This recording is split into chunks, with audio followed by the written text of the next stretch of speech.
السلام السلام السلام یا نبی.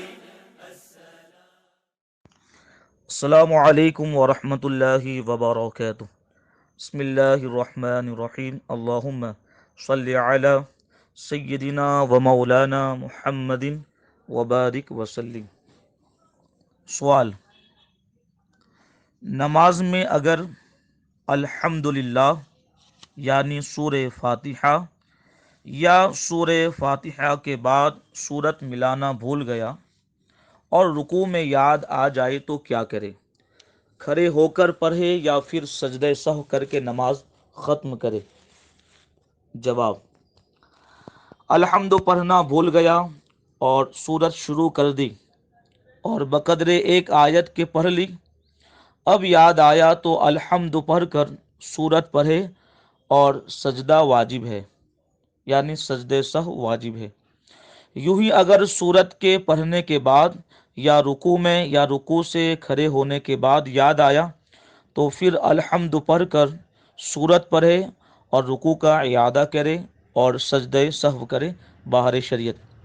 امام اہل سنت محقق بریلوی علیہ رحمہ تحریر فرماتے ہیں کہ اگر سورہ فاتحہ پڑھ کر سورت ملانا بھول گیا اور رکوع میں یاد آیا تو حکم ہے رکوع کو چھوڑے، قیام کی طرف عود کر کے سورت پڑھے اور رکوع میں جائے.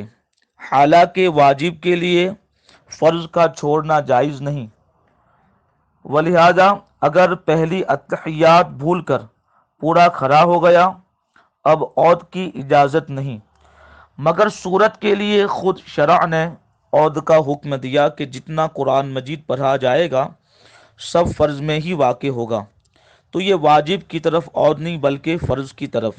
ولہذا اگر دوبارہ رکوع نہ کرے گا نماز نہ ہوگی کہ پہلا رکوع عود الی الفرض کے سبب زائل ہو گیا. فتاوی رضویہ جلد نمبر 10. جو سورت ملانا بھول گیا اگر اسے رکوع میں یاد آیا تو فوراً کھڑے ہو کر سورت پڑھے، پھر رکوع دوبارہ کرے، پھر نماز تمام کر کے سجدہ سہو کرے، اور اگر رکوع کے بعد سجدے میں یاد آیا تو صرف آخر میں سجدہ سہو کرے، نماز ہو جائے گی. فتاوی رضویہ جلد نمبر 8. امام اہل سنت محقق بریلوی علیہ رحمہ تحریر فرماتے ہیں اگر سجدے کو جانے سے پہلے رکوع میں خواہ قوما بعد رکوع میں یاد آ جائے تو واجب ہے کہ قرات پوری کرے اور رکوع کا پھر اعادہ کرے.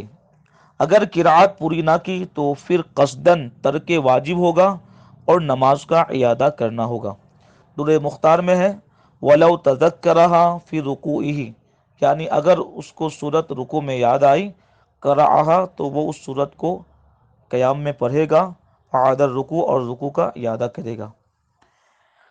مفہوم در مختار اور رد المختار کا کہ اگر سورت اسے رکوع میں یاد آ گئی تو اسے پڑھے گا، یعنی قیام میں لوٹنے کے بعد، اور رکوع دوبارہ کرے گا، یہاں تک کہ اگر اس نے رکوع دوبارہ نہ کیا تو اس کی نماز فاسد ہو جائے گی. واللہ اعلم بالصواب.